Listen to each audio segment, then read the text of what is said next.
afternoon, everyone. Thanks for coming here to Knockalisheen. Some of you like Ger had a very short distance, and some of you have travelled from afar. So you're all very welcome. We're very cognizant here. We're on a very busy road even on the best of days. So if everyone wouldn't mind, just for today, stepping inside a barrier, just to keep things a little bit safer. Reduce bar Boballium, Faltimore, Corver, Gachaian, and Sean Yov, Lahaigan, Comora, Cade Blina, Robert Byrne. So you're all very welcome to Knockalisheen, to the centenary of Robert Byrne's death. And on behalf of the Meelick Party and Craftlow Commemoration Committee, I'll be master of ceremony here today, just to welcome everyone again. And earlier this morning we had members of the Byrne family who unfortunately they weren't able to make it this afternoon, but they were here earlier in the day and they placed some flowers here at Robert's memorial. So we're going to proceed with everything here today.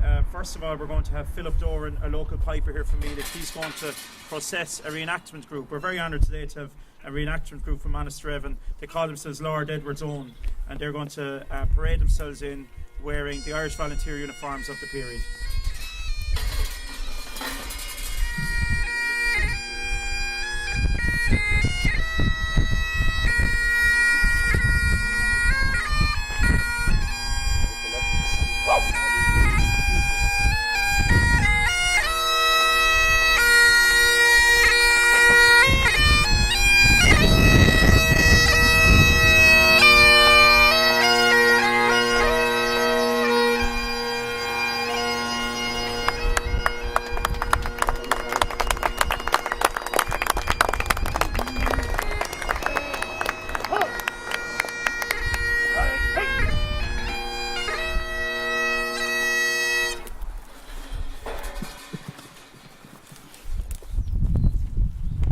Philip, and just again maybe a round of applause for the Lord Edward's Own.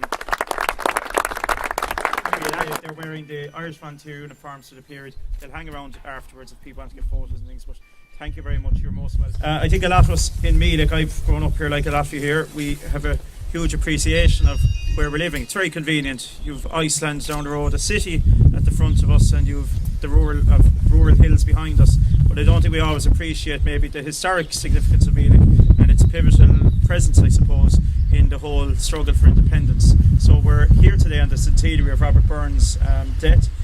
He would have died just across the way in Ryan's Cottage, and Padraig in a short moment will give an oration on that.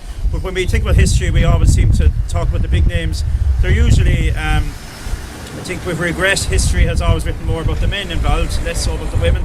And it also writes about the big names, the Padraig Pearses and the Dan Greens. But sometimes the Robert Byrneses they're remembered for a few decades and then the memory starts to fade. So it's great a century on that we can remember him, and indeed the many men and women in Meelick that would have given safe houses to Robert and to others of his ilk at the time, and indeed our own men and women of the parish who were extremely active during the War of Independence period. Our committee, who we'll introduce very shortly, have put up 7 monuments to them, and I think the beautiful thing about what we've done is we've kept it all non-political. It's a community-based historic organisation. We've, I suppose, claimed our community's heritage in a very important period, and again we're glad to have you all in our presence here today. Without further ado, I'm going to invite Johnny White, who's the treasurer of our committee.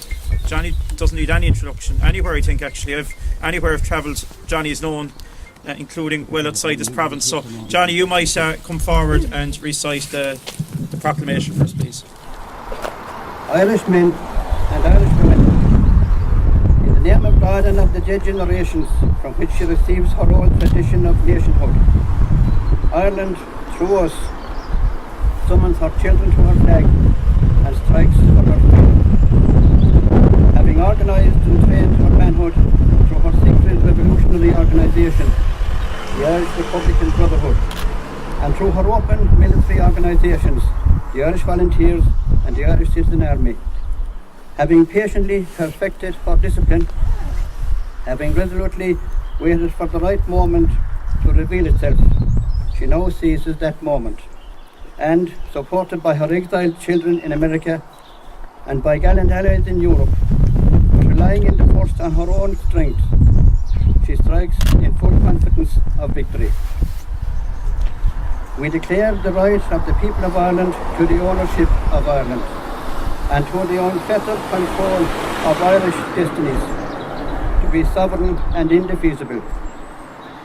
The long usurpation of that right by a foreign people and government has not extinguished the right, nor can it ever be extinguished except by the destruction of the Irish people.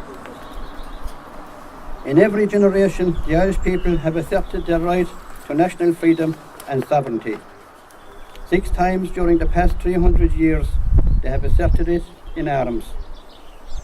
Standing on that fundamental right, and again asserting it in arms in the face of the world, we hereby proclaim the Irish Republic as a sovereign, independent state, and we pledge our lives and the lives of our comrades in arms to the cause of its freedom, of its welfare, and of its exaltation among the nations. The Irish Republic is entitled to, and hereby claims, the allegiance of every Irishman and Irish woman. The Republic guarantees religious and civil liberty, equal rights and equal opportunities of all its citizens, and declares its prosperity of the whole nation and of all parts, cherishing all the children of the nation equally, and oblivious of the differences carefully fostered by the alien government, which has divided a minority from the majority in the past.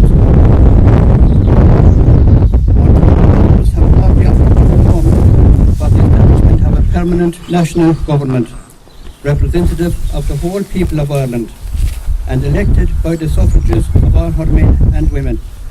The provisional government hereby constituted will administer the civil and military affairs of the Republic in trust for the people. We place the cause of the Irish Republic under the protection of the Most High God, whose blessing will flow upon our arms, and we pray that no such will dishonour or compromise in humanity or rapine.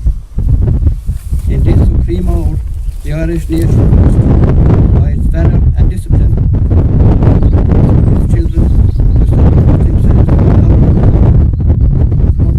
prove itself worthy of the ancient destiny to which it is called. Signed on behalf of the Provisional Government, Thomas J. Clark, Sean McDiarmid, Tomas McDonough, P.H. Pearce, Eamon Kent, James Connolly, Joseph Plumford.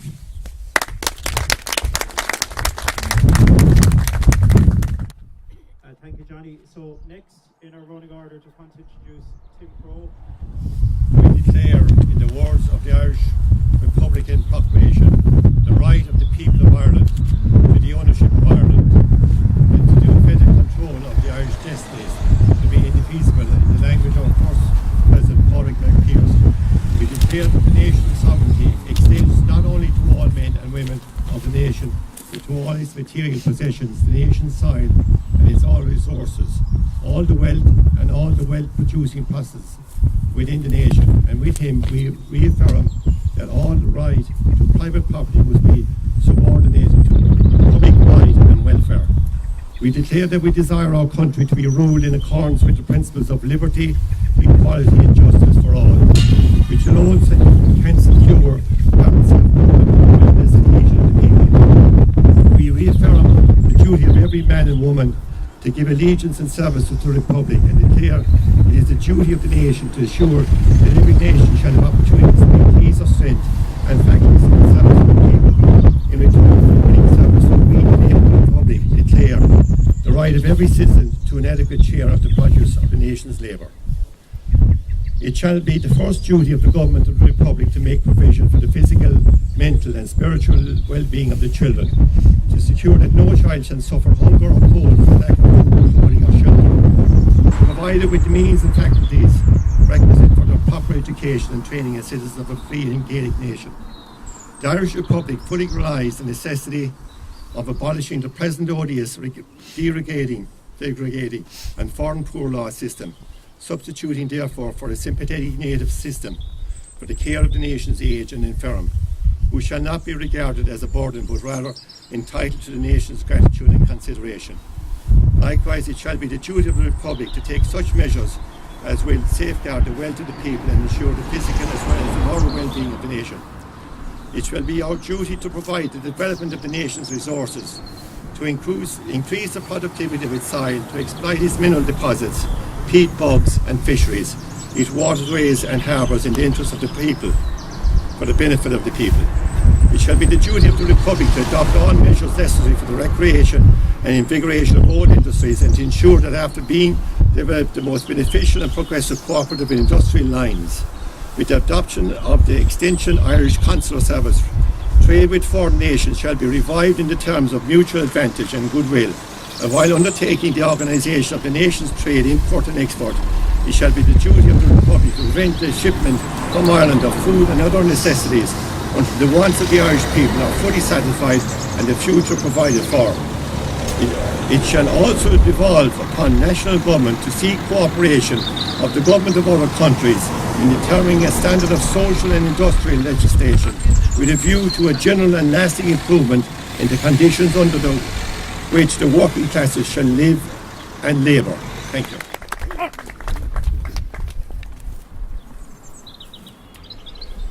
Thank you, Tim. As I said here earlier, we had members of the Byrne family who visited earlier this morning and laid flowers here at his memorial. We're also honoured to have, on my right hand side here, we've Liam Stack.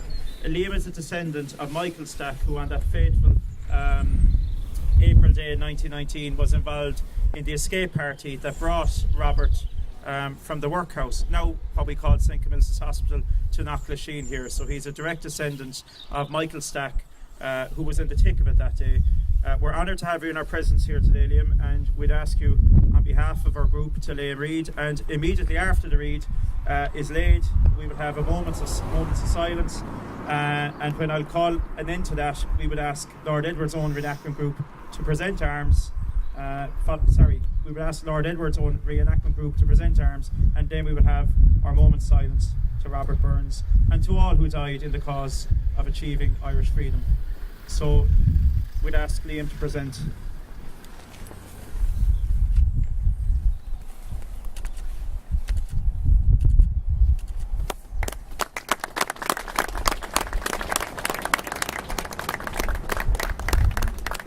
We call on Lord Edward's own reenactment group to present arms. Present arms!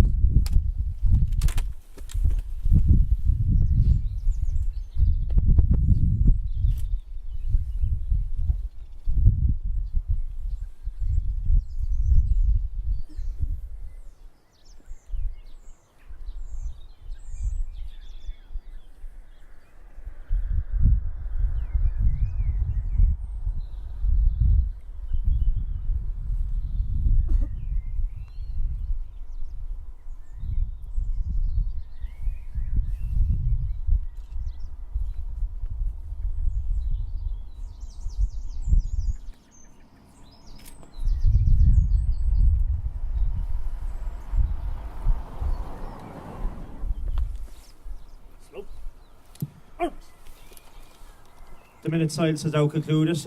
Lord Edward's reenactment group will now fire a volley salute. Parade, loud, haste, make ready, present, fire, slope, on, right, loud, haste.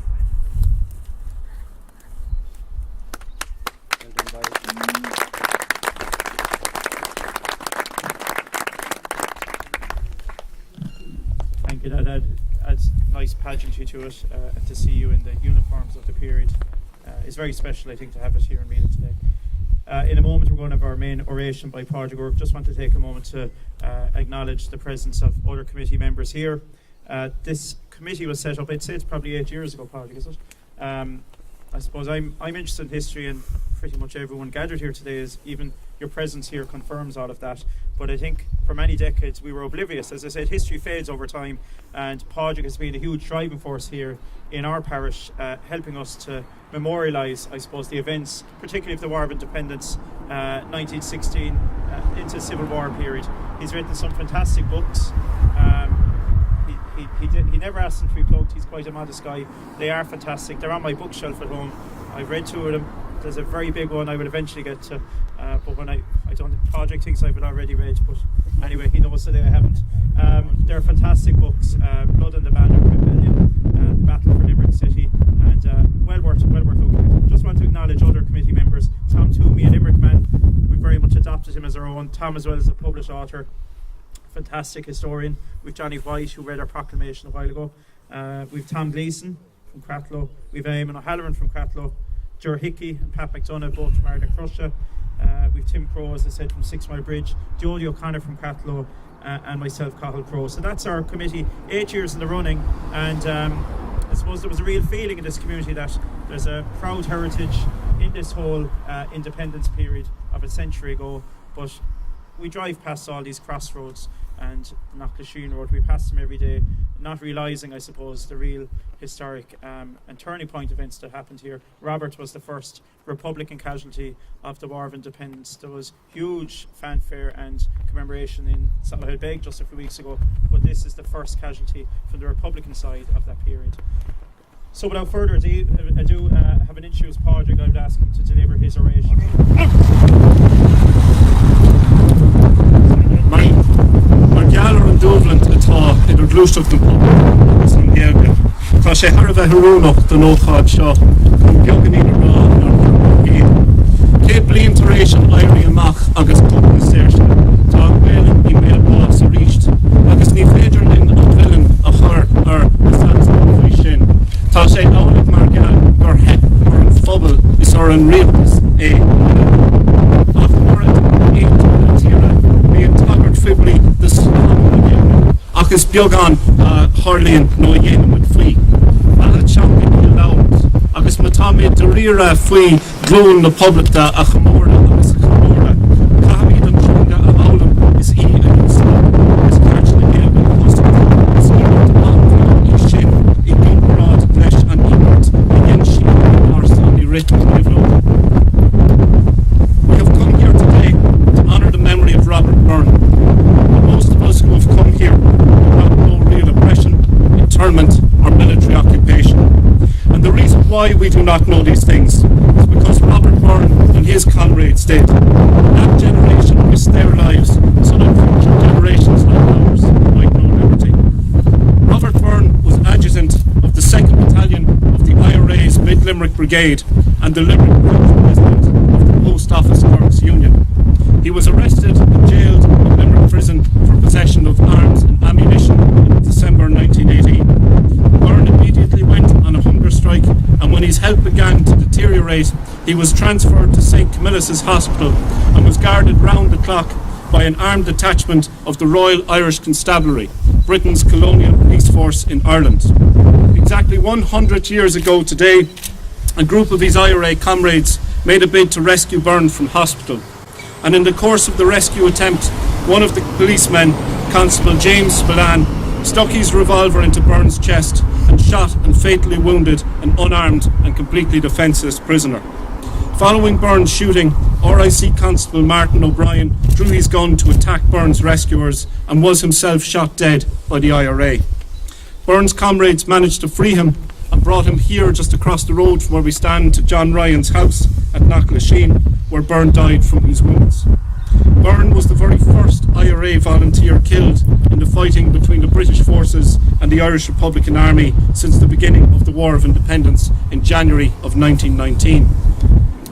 And less than 2 months ago, government ministers, past and present, bishops and other dignitaries queued up in Tipperary for a photo opportunity to mark the centenary of the Solihull Beg ambush. And whilst it was of course right that the beginning of the War of Independence was marked, it was shameful that one senior politician declared on that occasion that there is no contradiction, quote, between honouring the memory of the 2 RIC constables killed at Solihull Beg and the Irish Republicans on the other side of the War of Independence.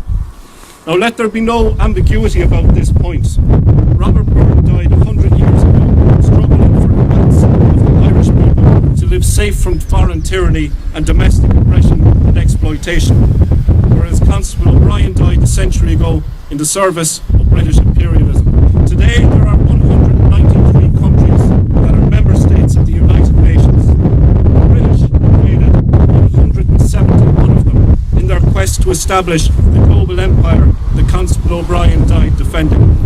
When we examine the history of British colonialism, not just here in Ireland, but across the globe, there can be no doubt that the imperialism, the exploitation, the prejudice, the greed, the racism and religious sectarianism that empire was built on was wrong.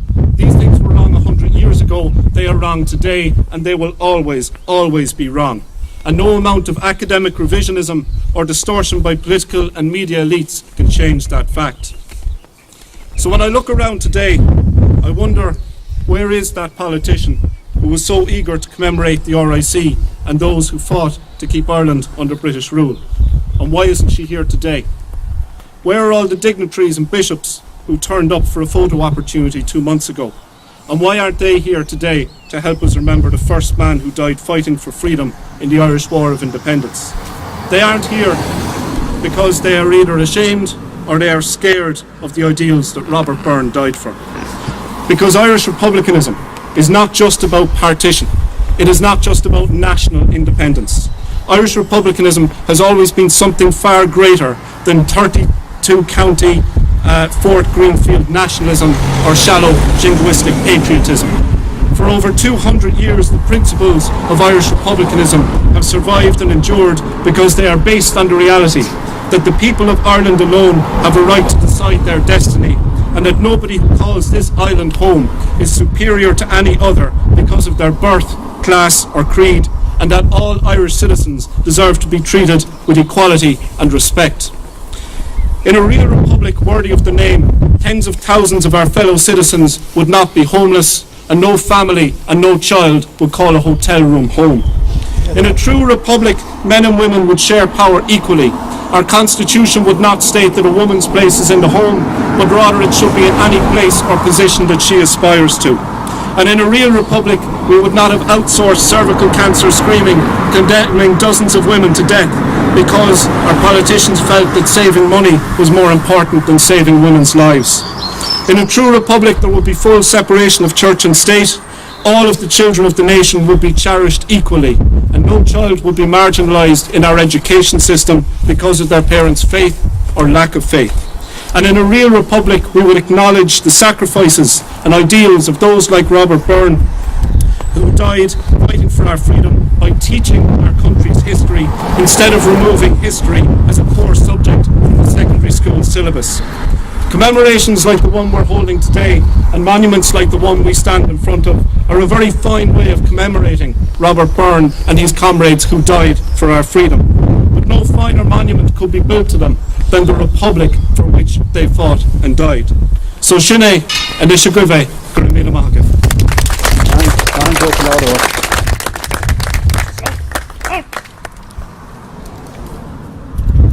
Thank you, Patrick. Fantastic. Just I see Michael McCarthy and Donal Reen in the crowd. If you could hold your hands up there, I just want to acknowledge Donal and Michael. They're not in our committee, but they have done more than their share over many years to commemorate and write about local history in this parish. So we're very glad to see Michael has trekked down from Wicklow this morning. So you're very welcome back to home soil. And Donal never left the home soil. You're both very welcome here today. Everything isn't possible without a lot of help, so we were honoured again today, Liam, for your presence. We thank Natasha and the Clare people. It's out on Tuesday. She tells me there's a full page of photos, so pick it up on Tuesday. It's a nice little souvenir of our special day here today. Just want to thank Annette Long, who year on year makes these beautiful laurel wreaths. And next day you've cut a laurel hedge. I know they get butchered this time of year. Look how beautiful a little creation came out of it. So thank you, Annette. Philip Doran, fabulous music once again, and beautiful to see our reenactment group led down the road. And that brings me on to the Monaster Evan Lord Edwards reenactment group. It's our second time having them here in the parish. We had them here a few years ago at Woodcock Hill when we commemorated the ambush there. You have trekked a long way down the motorway, and we greatly appreciate you having it here. They have a wonderful Facebook page, actually. Hope they don't mind me mentioning that. They're today they belong to a century ago, but they're very much 21st century men. Fabulous Facebook page. So maybe check it out this evening. They will have photographs and things from today on it. I just want to thank Garda Síochána for helping to marshal traffic here today and keep everyone safe. Ger Sheehan, a lot of you know him. Ger, maybe hold up your hand there at the back if you don't mind. Yeah. This is Ger's house and Ger's family. Just to thank you most sincerely. It's not everyone would allow a monument in front, but Ger, I think, and his family have a real sense of what has happened in this area, and they were very welcoming, and they accommodated us here 3 years ago when we unveiled this monument, and we're forever grateful. Just to thank again Natasha, Clare People, Clare Champion, and all the media who've covered this, and finally to thank each and every one of you for coming out, and Andrew White for helping to marshal traffic, and Tom. A wonderful day. It's a century on. You couldn't ask for better timing. Padraig is, as I said, the driving force, and he said there's a nice Saturday there in April. It's actually a centenary. Let's go for it. And you never know with these things. Will you get 5 people or will you get 500? We have just the right amount. We've all the best people here today. So listen, we're going to conclude everything. Thank you once again. We will conclude, as with every year, Philip Dorn is going to lead us in playing Marana V in the national anthem. Please sing along. Please join in. Please mind yourselves going home.